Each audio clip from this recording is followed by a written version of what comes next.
بسم اللہ الرحمن الرحیم۔ السلام علیکم محترم ناظرین، قصص الاسلام 0.2 میں خوش آمدید۔ کیا آپ جانتے ہیں کہ وہ عظیم شخصیت کون تھی جو عرب کی سیاست، فتوحات اور اسلامی تاریخ میں بے مثال مقام رکھتے ہیں؟ وہ شخصیت جس نے اپنی حکمت اور تدبر سے ایک وسیع اسلامی سلطنت کی بنیاد رکھی۔ جی ہاں، وہ ہیں حضرت امیر معاویہ بن ابی سفیان رضی اللہ تعالیٰ عنہ۔ آئیے ان کی زندگی کی تفصیلات پر ایک نظر ڈالتے ہیں۔ نسب اور ابتدائی زندگی۔ حضرت امیر معاویہ رضی اللہ تعالیٰ عنہ 602 عیسوی میں مکہ مکرمہ میں پیدا ہوئی۔ آپ کا تعلق قریش کے مشہور قبیلے بنو امیہ سے تھا۔ آپ کے والد ابو سفیان اور والدہ ہندہ بنت عتبہ تھیں۔ آپ نے جوانی میں ہی فصاحت و بلاغت، بہادری اور قیادت کے جوہر دکھائے۔ آپ کو علمی ذوق بھی حاصل تھا اور عرب کے بہترین لکھاریوں میں شمار کیا جاتا تھا۔ حضرت محمد صلی اللہ علیہ وآلہ وسلم سے محبت اور اسلام قبول کرنا۔ کیا آپ جانتے ہیں کہ حضرت امیر معاویہ رضی اللہ تعالیٰ عنہ نے اسلام کب قبول کیا؟ جب فتح مکہ کا عظیم واقعہ پیش آیا، اس وقت آپ اور آپ کے خاندان نے اسلام قبول کیا۔ نبی کریم صلی اللہ علیہ وآلہ وسلم نے ان کی ذہانت اور لیاقت کو دیکھتے ہوئے انہیں اپنے خاص کاتبوں میں شامل کر لیا۔ جی ہاں، حضرت امیر معاویہ رضی اللہ تعالیٰ عنہ وہی کے کاتبوں میں سے ایک تھے، جو کہ آپ کی علمی اور دینی عظمت کی دلیل ہے۔ امتیازی خوبصورتی، کتابی چہرہ، بڑی اور موٹی آنکھیں، ستون شیر کے مانند گھنی داڑھی، مہندی اور وسیمہ کے خضاب سے رنگی ہوئی وجیح صورت، جاذب نظر، پرکشش آنکھیں، کئی آدمیوں کے حلقے میں ممتاز نظر آتے، قدرتی رعب اور سطوت کے باعث ہر شخص کی توجہ کا مرکز قرار پاتے، لیکن مزاج میں تقویٰ، عاجزی، نہایت لباس میں سادگی، بلکہ اکثر دفعہ پیوند صرف قمیص پر لگے ہوتے۔ امام اوزاعی رضی اللہ تعالیٰ عنہ کے استاد کا کہنا ہے کہ میں نے معاویہ رضی اللہ تعالیٰ عنہ کو دمشق کے بازار میں سوار دیکھا۔ آپ رضی اللہ تعالیٰ عنہ کے پیچھے آپ کا غلام تھا۔ آپ رضی اللہ تعالیٰ عنہ کی قمیص کا گریبان چاک ہوا تھا۔ اسی حالت میں آپ رضی اللہ تعالیٰ عنہ بازار میں پھر رہے تھے، حالانکہ آپ وہاں کے حکمران تھے۔ آپ کی کنیت عبد الرحمن تھی۔ ماں باپ نے آپ رضی اللہ تعالیٰ عنہ کی تربیت میں اس وقت کے عرب دستور کے مطابق کوئی کسر نہ چھوڑی۔ مختلف علوم و فنون سے آپ رضی اللہ تعالیٰ عنہ کو آراستہ کیا۔ قبول اسلام کے بعد حضرت معاویہ رضی اللہ تعالیٰ عنہ نے حضور صلی اللہ علیہ وآلہ وسلم کے ساتھ تمام غزوات میں، بالخصوص حنین، طائف، یمامہ اور چھوٹی چھوٹی کئی گشتی اور جنگی مہموں میں شرکت فرمائی۔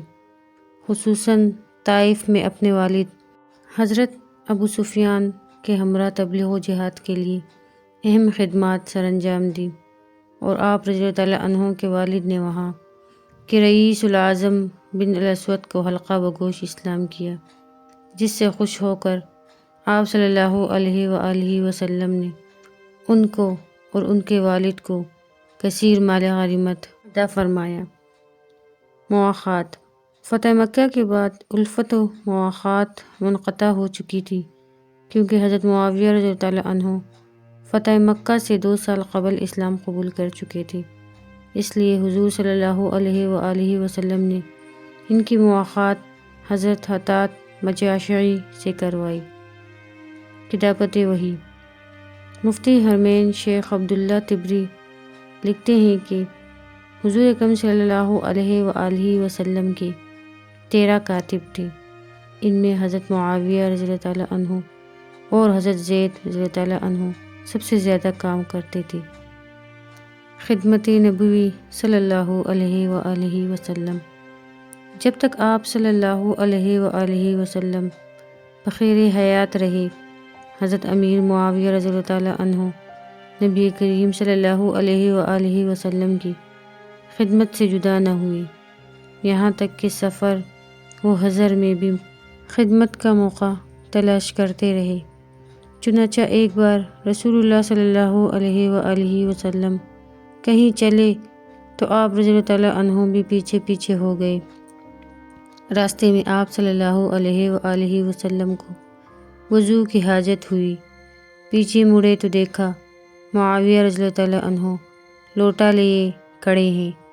آپ صلی اللہ علیہ وآلہ وسلم بہت متاثر ہوئے، چنانچہ وضو کے لیے بیٹھے تو فرمانے لگے، معاویہ تم حکمران بنو تو نیک لوگوں کے ساتھ نیکی کرنا اور برے لوگوں سے درگزر کرنا۔ حضرت امیر معاویہ رضی اللہ تعالیٰ عنہ فرماتے کہ مجھے امید ہو گئی تھی کہ نبی کریم صلی اللہ علیہ وآلہ وسلم کی پیشن گوئی صادق آئے گی اور میں کبھی نہ کبھی ضرور خلیفہ ہو کر رہوں گا۔ حضور کریم صلی اللہ علیہ وآلہ وسلم آپ رضی اللہ تعالیٰ عنہ کی خدمت اور بے لوث محبت سے اتنا خوش تھے کہ بعض اہم خدمات آپ رضی اللہ عنہ کی سپرد فرما دی تھی۔ کیا آپ جانتے ہیں کہ نبی کریم صلی اللہ علیہ وآلہ وسلم نے حضرت امیر معاویہ رضی اللہ تعالیٰ عنہ کے لیے خصوصی دعائیں کی؟ نبی کریم صلی اللہ علیہ وآلہ وسلم نے ایک موقع پر ان کے لیے دعا کی، اے اللہ اسے ہدایت دینے والا کے ذریعے لوگوں کو ہدایت دے۔ ترمذی شریف۔ یہ دعا آپ کی عظمت کی واضح دلیل ہے۔ حضرت محمد صلی اللہ علیہ وآلہ وسلم نے اپنی باہر سے آئے ہوئے مہمانوں کے خاطر مدارت اور ان کے قیام و طعام کا انتظام و اہتمام حضرت معاویہ رضی اللہ تعالیٰ عنہ کی سپرد کر دیا۔ مکہ سے آنے کے بعد حضرت امیر معاویہ رضی اللہ تعالیٰ عنہ مستقل طور پر خدمت نبی صلی اللہ علیہ وآلہ وسلم میں رہنے لگے تھے۔ انہوں نے تبلیغ دین اور کتابت وحی کے لیے اپنے آپ کو وقف کر دیا تھا۔ عہد صدیقی۔ رسول اللہ صلی اللہ علیہ وآلہ وسلم کی وفات کے بعد حضرت معاویہ رضی اللہ تعالیٰ عنہ اور آپ کے والد ابو سفیان رضی اللہ تعالیٰ عنہ نے حضرت ابو بکر صدیق رضی اللہ تعالیٰ عنہ کے ہاتھ پر بیعت کی۔ عہد صدیقی میں موصوف کا شمار خلافت کے اولین افراد میں ہوتا تھا۔ تذکرہ نگاروں کا کہنا ہے کہ حضرت ابو بکر صدیق رضی اللہ تعالیٰ عنہ کی ابتدائی ایام میں حضرت معاویہ رضی اللہ تعالیٰ عنہ روایت حدیث کی طرف متوجہ ہوئے، اور اس زمانے میں آپ رضی اللہ تعالیٰ عنہ نے حضرت ابو بکر صدیق رضی اللہ تعالیٰ عنہ اور حضرت عثمان رضی اللہ تعالیٰ عنہ اور اپنی بہن ام حبیبہ سے حدیثیں روایت کی۔ حضرت معاویہ رضی اللہ تعالیٰ عنہ مسلمہ کذاب کے مقابلے میں عہد صدیقی میں منافقین اور مرتدین کی شورش نے خطرناک صورت اختیار کر لی، تو اس کے خلاف پہلی تلوار حضرت معاویہ رضی اللہ تعالیٰ عنہ کے چچا حضرت خالد بن سعید امی رضی اللہ تعالیٰ عنہ کی اٹھی۔ ان کے بعد حضرت خالد بن ولید رضی اللہ تعالیٰ عنہ رزمگاہ میں اترے تو حضرت امیر معاویہ رضی اللہ تعالیٰ عنہ نے ان کی قیادت میں بے مثال جوہر دکھائے۔ حضرت امیر معاویہ رضی اللہ تعالیٰ عنہ کسی کا خون بہانا پسند نہیں کرتے تھے، مگر پھر بھی آپ رضی اللہ تعالیٰ عنہ اسلامی روایت کے مطابق مرتدین کے قتل و قتال میں کسی سے پیچھے نہ تھی۔ ایک روایت یہ بھی ہے کہ مسلمہ کذاب حضرت معاویہ رضی اللہ تعالیٰ عنہ کے وار سے قتل ہوئے۔ جہاد شام میں حصہ۔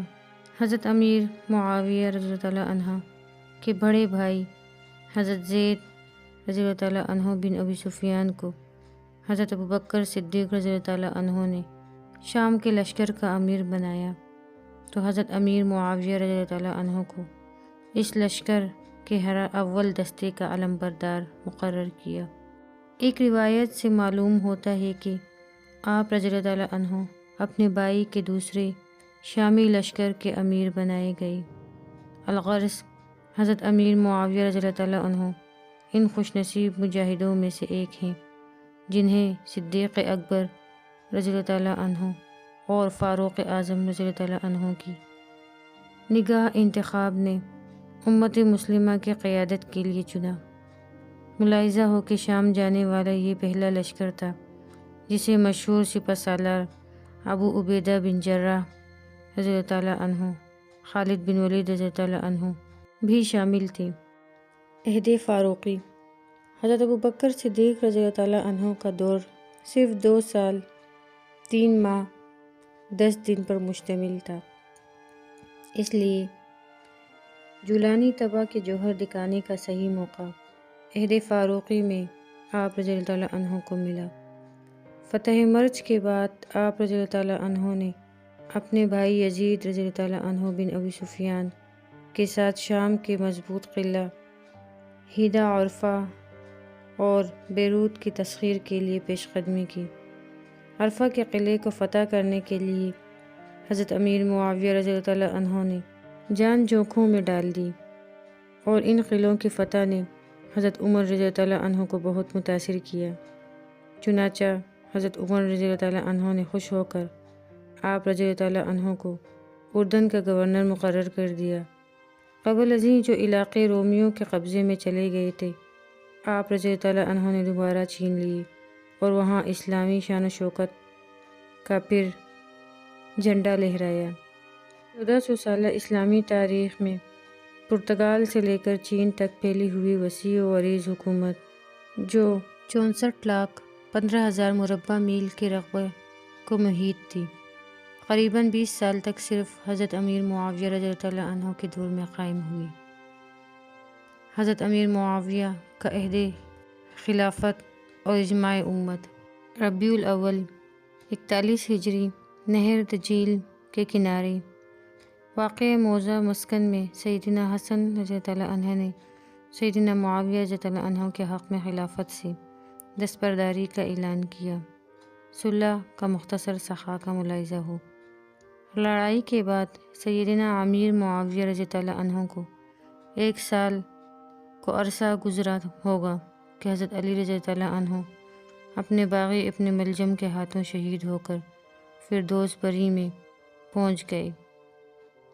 حضرت علی رضی اللہ عنہ کا وقت رحلت قریب تھا تو آپ رضی اللہ عنہ نے حضرت حسن رضی اللہ عنہ کو وصیت کی، بیٹا معاویہ رضی اللہ عنہ کی امارت قبول کرنے سے انکار نہ کرنا، ورنہ باہم کشت و خونریزی دیکھو گی۔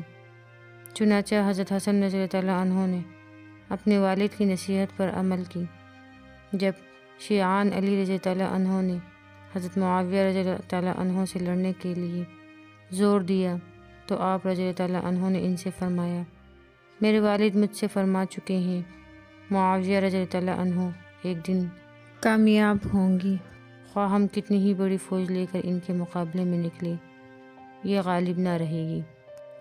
تو مدائن میں آپ رضی اللہ عنہ پر حملہ کیا، خیمہ لوٹا اور آپ رضی اللہ عنہ کو نیزہ مارا۔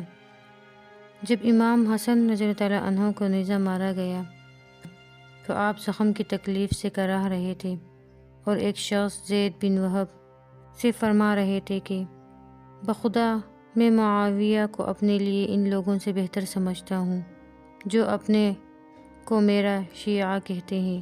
انہوں نے میرے قتل کا ارادہ کیا، میرا خیمہ لوٹا، میرے مال پر قبضہ کیا۔ بالآخر حضرت حسن رضی اللہ عنہ نے اپنے بھائی حسین رضی اللہ عنہ اور بڑے بہنوئی ابن جعفر رضی اللہ عنہ کو مشورے کے لیے طلب کیا۔ ادھر حضرت امیر معاویہ رضی اللہ عنہ بھی اپنے دل میں آرزوئے صلح کے لیے بے چین و بے قرار تھے۔ آپ رضی اللہ عنہ نے حضرت حسن رضی اللہ عنہ سے پہلے صلح کی تحریک پیش کر دی اور ایک سادہ کاغذ پر اپنی مہر ثبت کر کے حضرت حسن رضی اللہ عنہ کی خدمت میں بھیجا اور کہلایا کہ آپ جتنی شرطیں چاہیں اس پر لکھ دیں، مجھے منظور ہے۔ حضرت حسن رضی اللہ عنہ نے اپنی شرطیں لکھی، جسے حضرت معاویہ رضی اللہ عنہ نے بلا کسی ترمیم منظور کر لی۔ حضرت امیر معاویہ رضی اللہ عنہ کی خشیت الہی اور خوف آخرت۔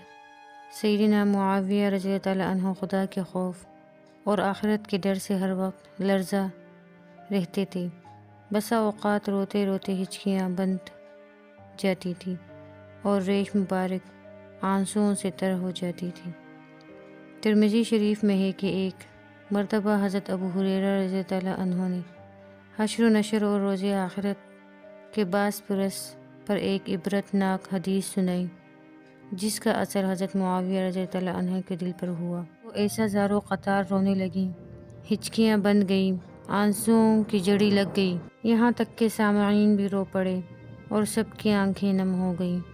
کچھ دیر کے بعد جب سکون ہوا تو حضرت امیر نے قرآن پاک کی یہ آیات تلاوت فرمائی: جو شخص دنیا اور اس کے ساز و سامان کو چاہتا ہے تو ہم اس کے اعمال کا بدلہ دنیا میں دے دیتے ہیں اور اس کا کچھ نقصان نہیں ہوتا، لیکن آخرت میں ان کا حصہ آگ کے سوا کچھ نہیں رہ جاتا، اور انہوں نے جو کیا وہ برباد ہو جاتا ہے، اور جو کام کیے تھے وہ بیکار ہو جاتے ہیں۔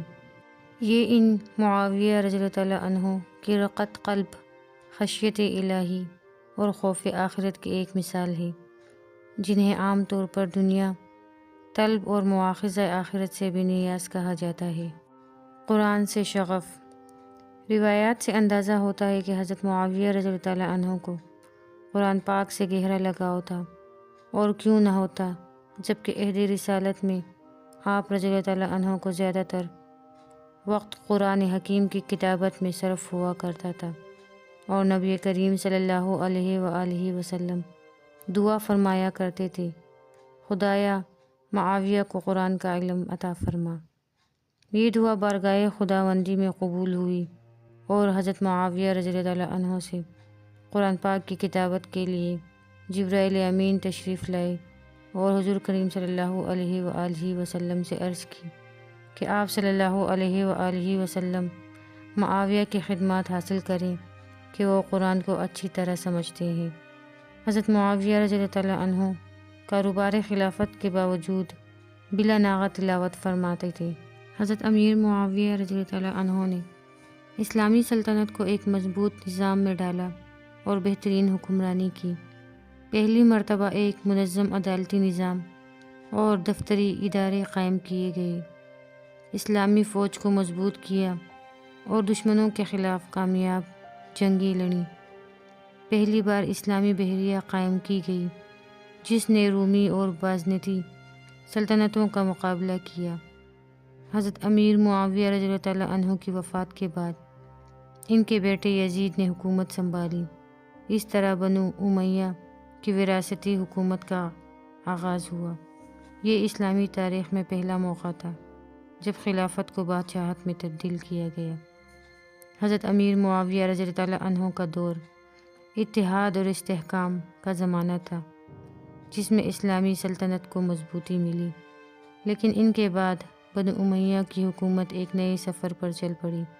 آخر میں یہ کہنا درست ہوگا کہ حضرت امیر معاویہ رضی اللہ عنہ کی سیاسی حکمت اور حکمرانی اسلامی تاریخ کا ایک عظیم باب ہے۔